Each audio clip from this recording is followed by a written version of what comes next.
杨总，哟，秦律师，又得麻烦你啊。您客气。身为律师，分内之事。对方律师来了，我也来外边。哦，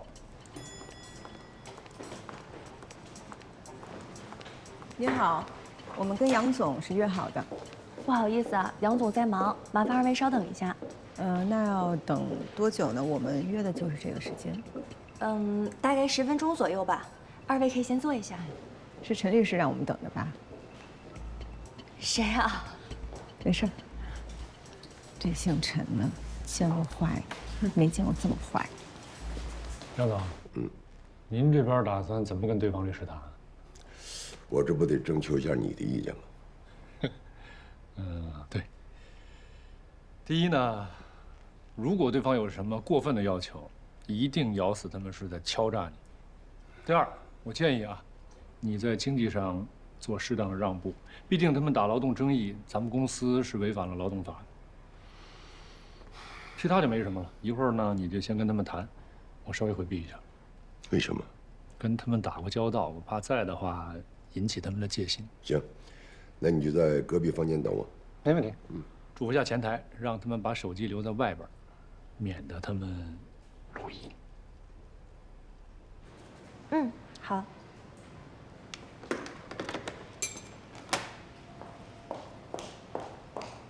好了，二位可以进去了。好，谢谢。但是我们公司有制度，访客需要把手机放在外面。可是手机是我们的私人物品。我们公司有规定，所有的访客一律需要把手机收起来，我也没有办法。给他吧，帮我们保管好啊。好，跟我来吧。怕我们录音。杨总，欢迎欢迎，两位年轻有为的女律师，我们国家的法治建设大有希望。欢迎。好，坐坐坐。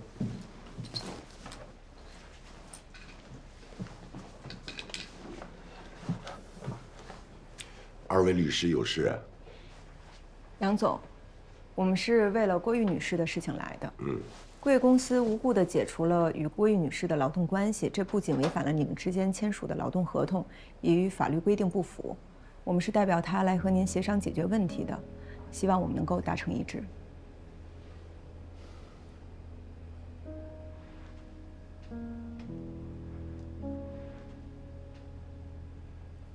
杨先生，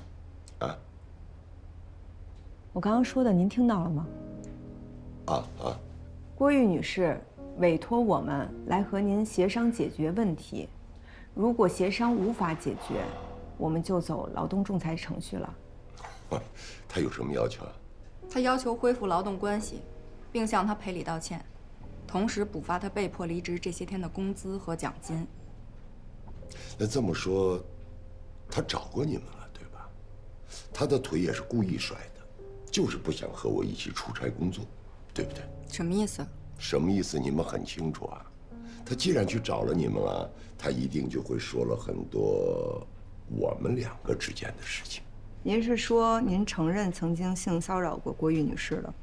什么？性骚扰？哎呀，哎呦，这孩子真是什么都敢说啊！这丫头吧，大惊小怪，她真的是忘了她怎么有的今天，怎么从那个小山村里头出来，又怎么考的大学，留在了京北，她心里就没个数啊。我承认，我不是圣人，看见漂亮女孩，我也会有想法，我也会犯天底下很多男人都会犯的错误，但是动她，要什么没什么，那我动她不就是扶贫吗？那你就是承认你骚扰他了？性骚扰是他说的，作为律师，你们得给我证据。你们今天呢是来打劳动争议官司，他呢要回公司可以，回来继续做我的秘书也可以，不想回公司也行，我可以给他2年的工资，这样2不亏钱。至于说要打什么性骚扰的官司，请。小天儿，杨总，给2位律师端茶。好。看到了吧？这才是女孩子。啊？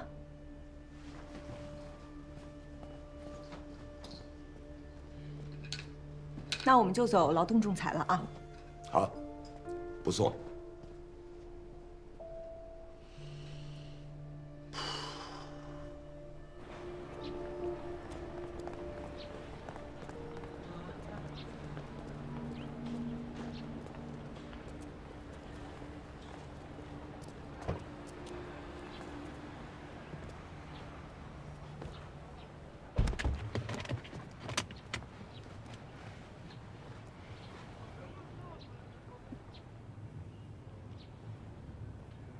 秋华，对不起啊。你为什么要道歉？我之前还要求你向老韩主张正义，现在我明白了，跟他们这种人谈正义就是白费。对付这种人，就只能狠狠割他们的肉。哎，就这俩人啊，还想跟我这老江湖斗法？杨总，你跟他们聊了什么呢？不用跟我说的。但如果是签了什么文字性的协议，你给我看一眼，我给你一些建议，咱们规避一下法律层面的风险，仅此而已。没经过你的眼，我能跟他们签什么文字性协议啊？我呢，给了那个郭玉玉那女孩2年的工资，他们回去商量去了。还有啊，我提醒一嘴，如果是他们真的昏了头，非要打这个性骚扰的案子，我作为你的律师，你给我交个底儿来，你有证据落在他们手里没？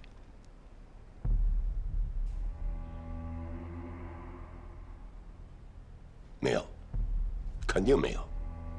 你说，咱们性骚扰过谁啊？肯定没有。行，杨总，你心里有数就行。这瞒谁啊？别瞒自己的律师啊！你说没骚扰过，我就信你没骚扰过。肯定没有。其实我告诉你啊，就是那丫头，你没见过，要啥没啥。要是说那个今天来的那个姓罗那女孩，杨总，哎，他是律师，我同行，有些玩笑不好开。好，不开。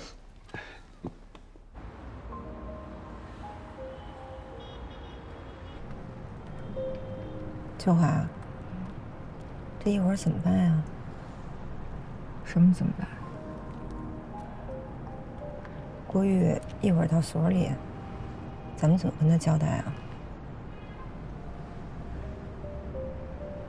我去跟他说。你说这个杨伟达这么无耻，那你陈无良知道吗？肯定知道，你没看他都躲起来了。这他也代理啊？坏人就没人代理，坏人的钱才更好挣。是啊，律师的职业道德和一般道德，这节课给上一辈子。但我不知道为什么，我还是希望他不知道，尽管我叫他陈无良。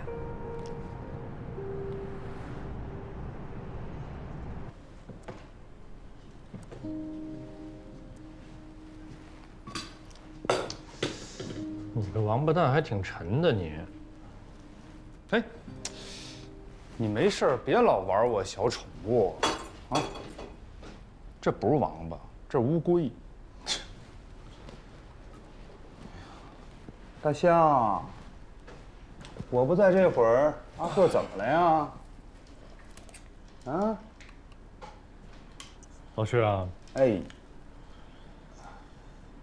咱这行啊，这不是人干的。大象，我不在这会儿，谁欺负咱们家阿硕了呀？没事，反正有时候你就想把自己的当事人给掐死。啊，这是刑事案，刑事案钱多，这官司我帮你打，掐死谁呀？那道德模范杨伟达性骚扰一小女孩，仗着自己财大气粗，你是没看他那副嘴脸。他就他这样，我还得给他出主意。你说，阿硕呀，说你现在呢，都变得有点让我不认识了。你这受谁的影响？我没说啊，你心里边自己清楚。你不一直都跟我说吗？说是坏人的钱更好挣，而且呢，这法官没判之前，人只是咱们的当事人。我倒知道，但你没看他那张脸，你看了你忍不住就想抽他。但这案子啊，你得帮我一起打。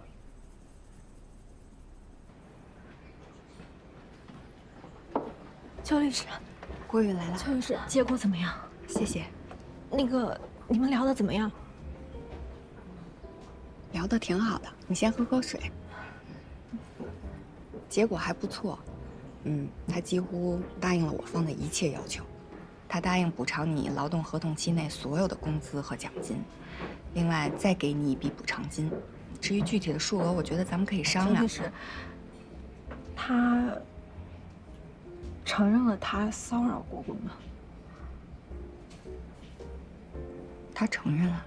那他就可以进监狱了呀。是，但是这种承认是没有意义的。他当着我跟罗律师的面承认没有用，他可能到了法庭上，他就又不承认。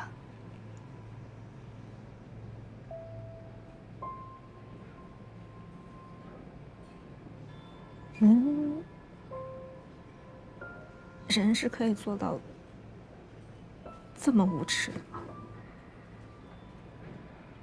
坏人的无耻永远超出你的想象。那我该怎么办了？我的建议是提一笔比较高的补偿金额，拿上这笔补偿金，让自己喘口气，再找一份新的工作吧。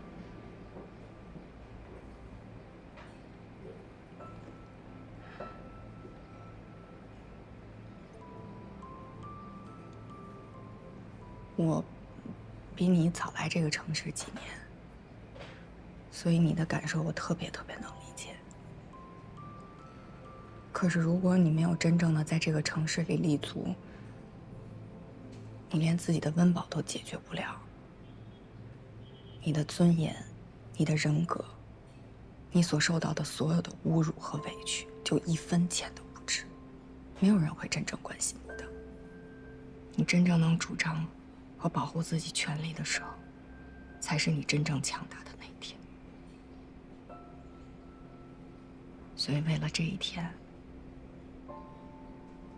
就咬牙活着吧，咬碎了牙，咽到肚子里活。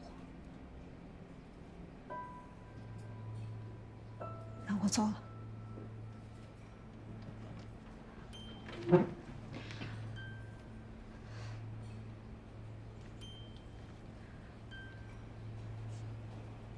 我只是没想到，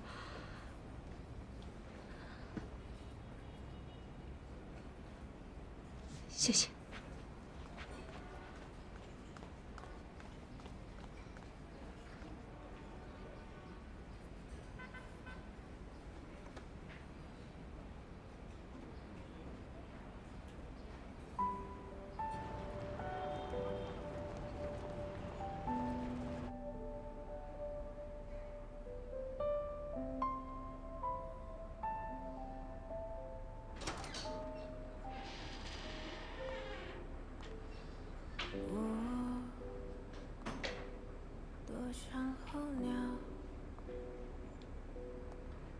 世界环绕，却从来无处落脚。英子，你知道他每次跟我动手动脚的时候，我心里想的是什么？我无数次想身上揣把刀，他不老实的时候就给他一刀。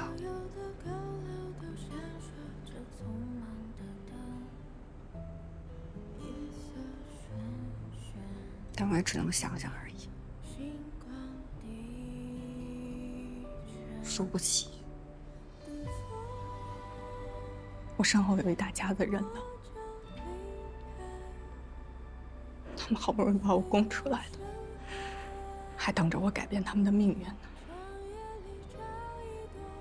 所以我只能忍。你没来之前，我已经忍了很久。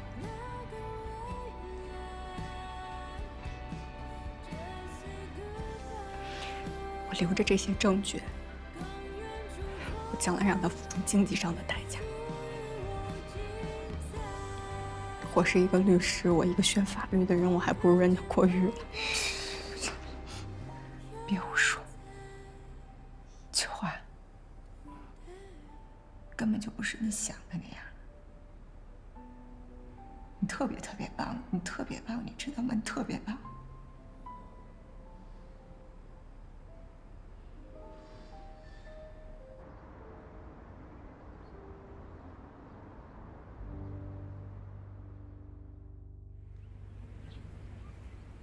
我很仔细地研究了咱们的证据，魏总，你容我不客气地说一句啊，说您受到了家庭暴力、威胁、胁迫啊，这个法官会信。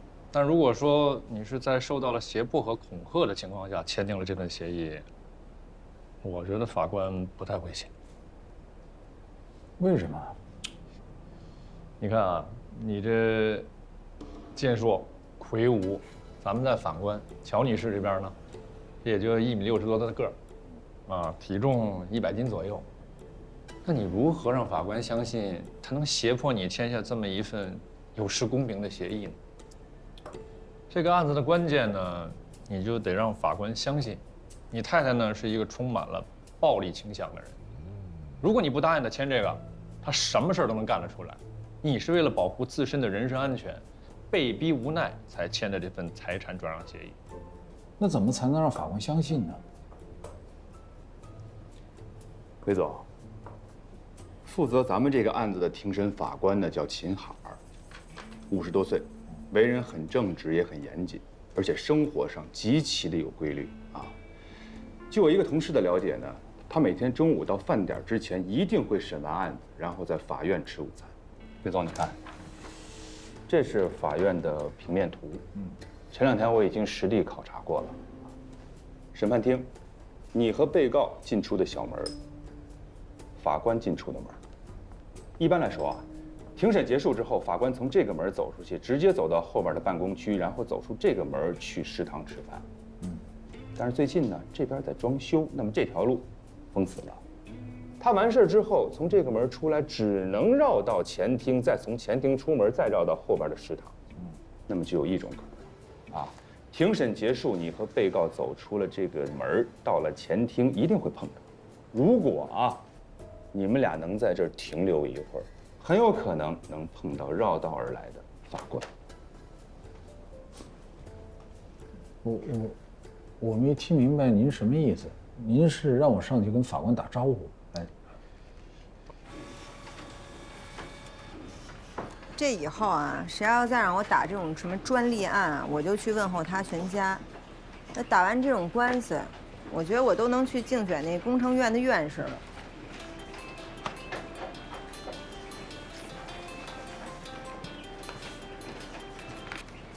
死啦！罗正义，不是你叫我什么陈无良？那要不然呢，叫你罗吉和德。不就是在我当事人那儿吃了瘪吗？至于吗？这么小气？你有话快说，姐忙着呢。魏总的案子下周1开庭了，我呢给你订了5星级酒店，一会儿把你身份证号发过来。我给你订高铁，给你订商务座。不是你当真了呀？你还真以为我要去啊？我逗你玩呢，那是。我才没有兴趣看小丑表演呢。真不来啊？你不想看我胖揍你们所的韩律师啊？你就真觉得你能赢得了他？灭此招实。赶快发过来啊！吹牛吧！你要输了怎么办？立马奔派出所改户口去，从此更名陈无良。哦，那行，哎，那你给我订2张啊，我到时候跟秋绿一起去啊。对了，之前不是跟你说了吗？我们俩可是有误工费的啊，1天10小时，然后呢每小时500，也就是每人1天5000块钱。行，我待会儿把那个身份证号码发给你啊。好，拜拜。哎，去吧去吧，他呀说肯定能赢了那老韩，咱俩就看看他们俩怎么狗咬狗。我才没那闲情逸致。哎，你不是原来说好的吗？你就全当是休假旅游，放松一点好不好？你别老活得那么严肃。你看看我这还背着1000多万的债务。所以我经常奇怪你是怎么笑得出来的。哎，你看这是什么？什么？虱子多了不怕咬。那去了要是碰见老韩，怎么说呀？说你好呀，说哈喽啊，那能说什么呀？那怎么着？他以后他去的地儿咱都不能去了是吧？那多尴尬呀！你怎么还没明白？咱们去了就是为了看他尴尬呀！有本事他别让咱们看到他尴尬呀，对吧？走吧啊！哎，待会儿把身份证号码给我啊。钱给你转过去了啊。哎，那个我1等座，你2等座。主任，哎，我借的那个案宗还回来了。哦，哎，主任这是要出差啊？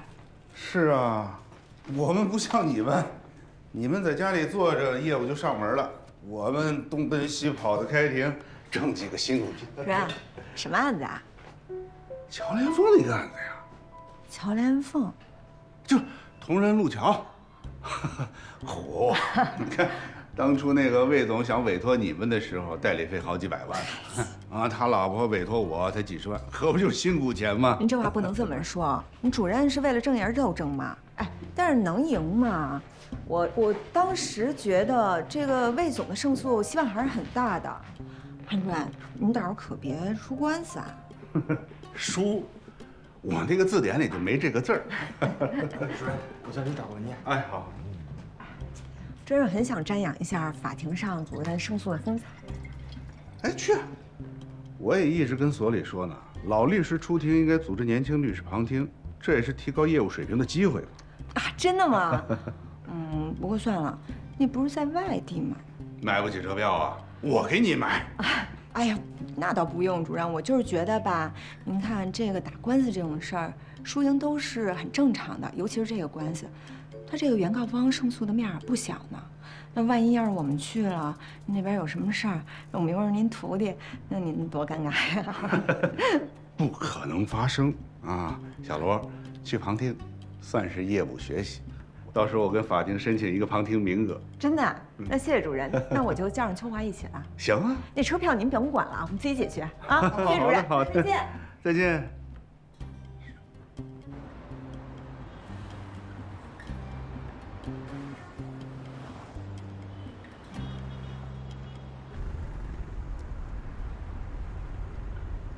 你挂个耳机干什么呀？是吧？没想到就我这样的还喜欢音乐呢。就我有点钱就想追这时髦，算满足个小小的梦想。小田，好好干啊！等明年转职业了，接几个大案子，想怎么时髦怎么时髦。哎，哎，小田，那个罗英子他们跟咱们坐的是一趟车吧？师傅，这我不知道该不该说。这有什么为难的呀？他跟咱不仅是一趟车，还都是商务座。啊，商务座？嗯。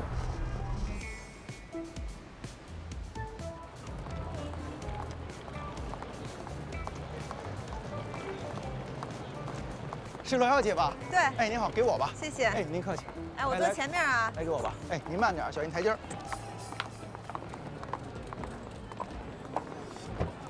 哟，这不是韩主任吗？你有车吗？要不然上我们车挤挤。不用，我那当人车马上就来。哦，是吗？小罗，气派啊！还行吧。那韩主任，咱们法庭见了啊！哎，好，好，好。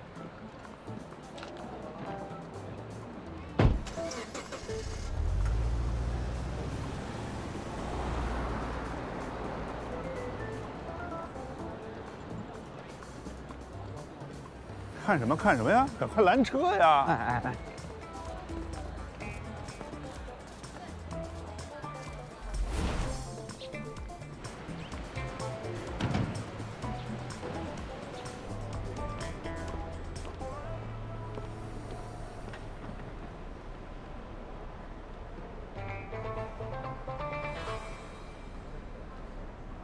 这是商务大床房的卡，这是特价房的卡。谢谢。欢迎入住。不是，谢主任。明天早上别迟到了啊！哎，早餐自理。早餐还得自理啊？看这个咖啡机，这里有什么？冰箱。哇！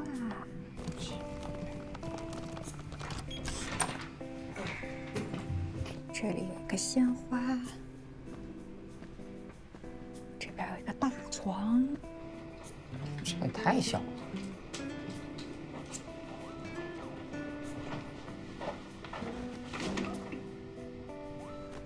哈哈哈，好舒服。连个窗户都没有，这不棺材吗？抠门儿。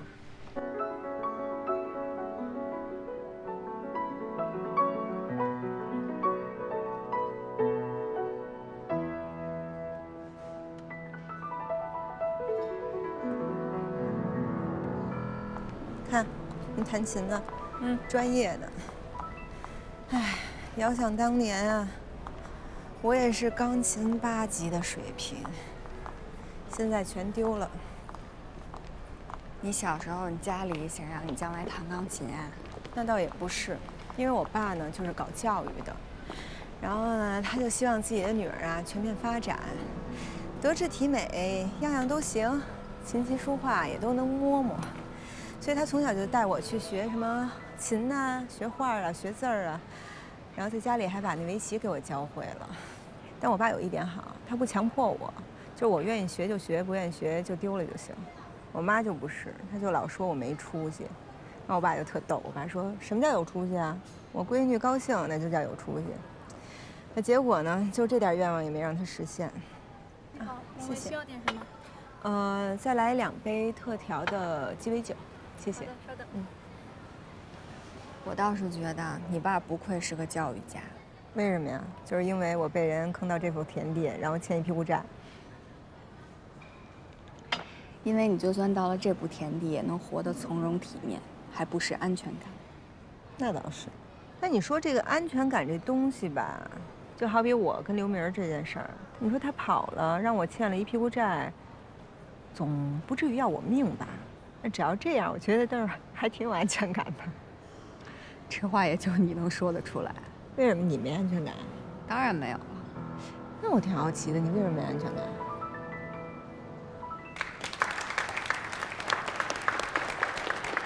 燕子，燕子，你看，你看。哎，不是上回见那个了，看着啊。你干嘛呀？等我一会儿啊。哎，怎么样，二位啊？这个酒店的环境哇，还可以。承蒙招待，还凑合。哎，你朋友啊，我叫过来介绍介绍。婷婷。打扰一下，2位的特调鸡尾酒。婷婷，给你介绍一下啊，我的2位同行罗正义律师，秋华律师啊，律师好。我朋友婷婷。幸会幸会。罗律师好。你先上去休息一下，我跟他们聊聊公事。好，那2位律师再见。再见。哎呀，哎，服务员，给我们来一瓶你们这儿最好的红酒，然后再来点点心，再来个果盘，就这样吧，挂他账上啊。可以，你再点点呗啊，随便点，反正银行这一单呢，我收了100多万。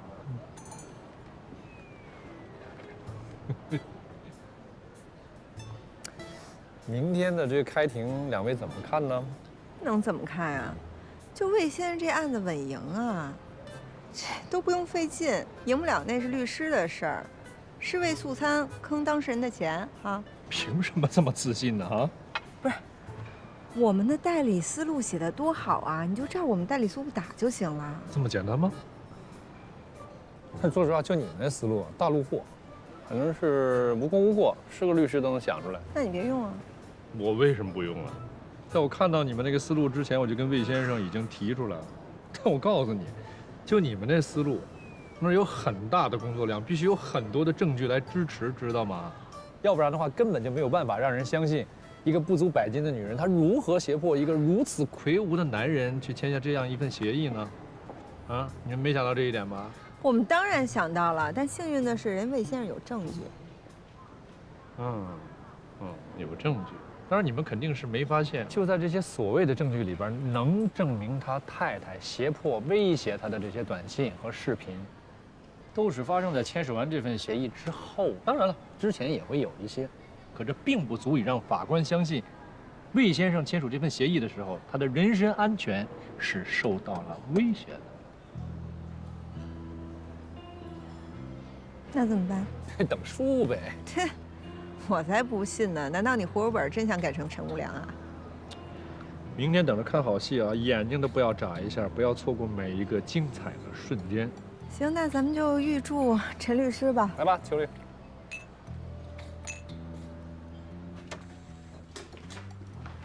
哎，你说这个陈无良这葫芦里卖的什么药？要是这证据的情况真是像他说的那样，那我觉得这案子不乐观呀。咱们这好几百里地跑过来，就看老韩赢这么一官司，那我就还挺生气的。这么美好的夜晚，能别提这么让人扫兴的事儿吗？行，来，不提不提。我跟你说一高兴的事儿，白天劳动仲裁那边给我打电话了，说伟达集团啊愿意给郭玉工作年限+1的定额补偿，还愿意给郭玉出具一个非常有力的工作推荐信。郭玉参加工作也就1年吧，也就是说他能够拿到13个月的工资补偿，能有多少？5万块钱有吗？5万块钱就把郭玉的尊严买走了。哎呀，多少钱都买不走一个人的尊严呐！但至少咱们帮他争取到了顶额赔付啊！哎呀，你就别苦大仇深的啦，那脸都皱巴巴的了。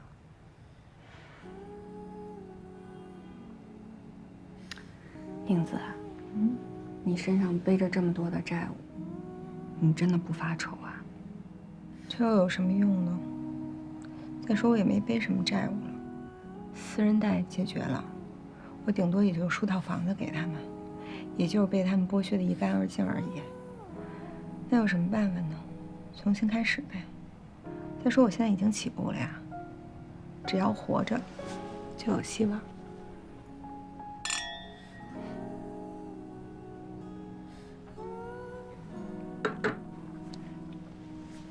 我可真羡慕你呀！羡慕我什么？你刚才说你小时候学过钢琴，我就特别羡慕。我小的时候就喜欢看星星。农村嘛，晚上外面黑漆漆的，天上的星星特别亮，我就经常上房去看星星，结果就被我爸揪着头发薅下来，说我净喜欢这些没有用的。我们家有3个孩子，我是老大，我下面还有个弟弟妹妹，所以我们家的活都被我承包了。我又得看弟弟妹妹，又得给他们做饭、洗衣服，你想想吧。小的时候因为超生，我爸我妈就带着我们东躲西藏的。我给你讲一个好玩的吧。有了我以后呢，我爸就想生个男孩，就想要儿子。结果我姑就给我爸出了个馊主意，他们就带着我去申请了一个残疾证啊，脑瘫。哎呦，你姑也太损了吧！哎，所以啊，从小我就知道，如果我要不好好学习，我的命运就跟我们老家那些20多岁就嫁人了，然后生一大堆孩子的女孩没什么区别。小的时候一有什么风吹草动，我就特害怕，我就怕他们因为什么事儿就不让我上学了。你说隔壁这老田家的闺女都已经不上学了，咱家这个干脆也别上了。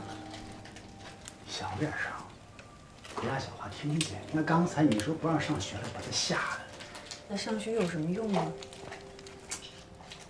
她这么愿意上学，这么着吧，等我弟弟的活忙完，我呢去城打点工，咱把这么学费给挣出来，就让她上吧。你说呢？所以我在家就拼命的干活，只求他们能让我上学。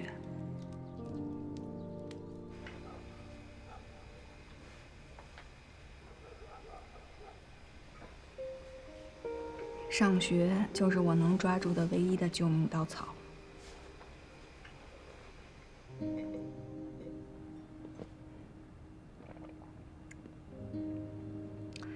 打从上初中开始，我就不管家里要钱了，我都是自己供自己，一直到今天。九安，你真是太不容易了。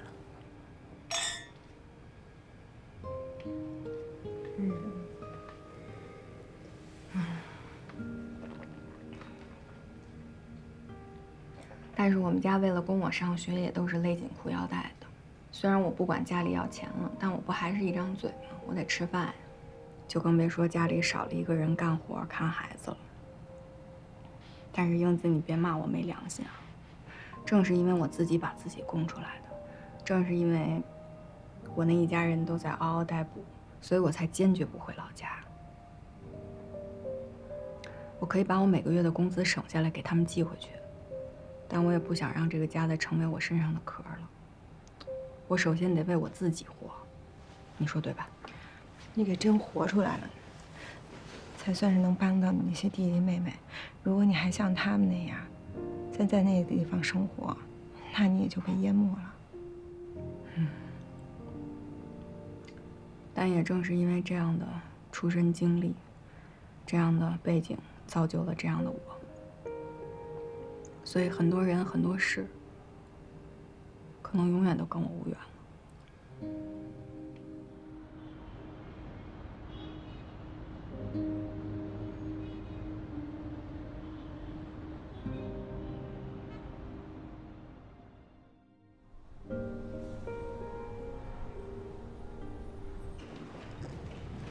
帅气的韩律师，我终于有机会跟前辈学习了。哎呀，陈律师，你还是这么客气啊！你才是后生可畏啊！哎，老薛，哎，这么多年了，你还是鞍前马后的跟着陈律师啊？哎，错了，是我鞍前马后的跟着薛律师学习。这应该是乔女士啊。一日夫妻百日恩，咱们在法庭上是对手，但是这私底下吧，您跟魏先生还是夫妻关系。魏先生，礼貌性的握个手。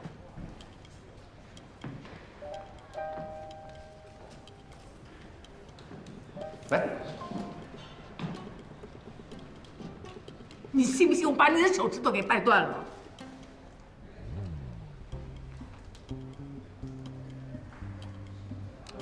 我还是有点深。哎，你们先请，先请。哎呀，我们这边走。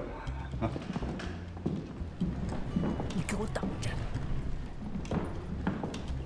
该离，该离。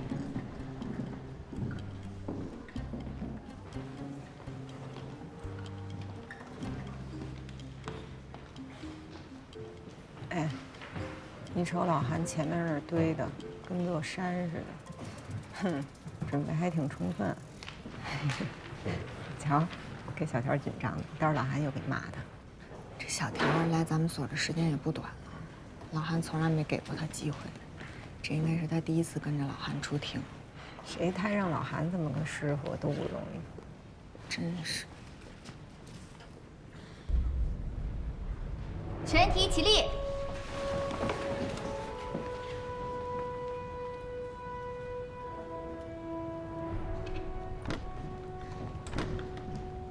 平陵市中级人民法院根据《中华人民共和国民事诉讼法》第134条规定，依法适用普通程序，今天公开开庭审理原告魏同仁诉被告乔连凤股权转让纠纷一案。现在开庭。综上，这份股权转让协议是我当事人长期遭受被告的恐吓，在人身安全受到极大的威胁下被迫签署的，并不是自己真实意思的表示，依法应予以撤销。原被告双方力量悬殊，在签署这份协议的时候，夫妻感情尚可。原告是因为无力扭转企业长期亏损的局面，相信被告的经营能力，自愿把股份转让给被告持有的，这完全是双方真实意愿的表达。依法应该受到法律保护。有什么话不是好好说？哎呀，这还能话都别说这。对啊，这个伤人的，我跟你说，你别看，你怎么说？有什么话不是好好说吗？出门就有人等着你，见你一次打你一次，听见没有啊？听见没有？第21号证据，要证明的事项为：被告经常对原告施以家庭暴力，使得原告的人身安全受到了威胁，让他产生了巨大的不安全感。被告可以质证。有异议。这个视频上的时间码是2015年8月21日，而这份协议签署的时间是2015年8月20日，所以这个视频只能证明，在这份协议签署之后，原被告双方他们的夫妻感情恶化，并不能证明这份协议是原告被迫签署的。审判长，这段视频里边的事儿呢，确实是发生在这个协议签署的第2天。可是我想请您还有在座的各位关注一个细节啊，这个视频是在哪儿录制的？是在酒店的房间里面。为什么要在酒店的房间里面呢？这说明原告和被告2个人的夫妻关系已经恶化到了非常非常糟糕的地步。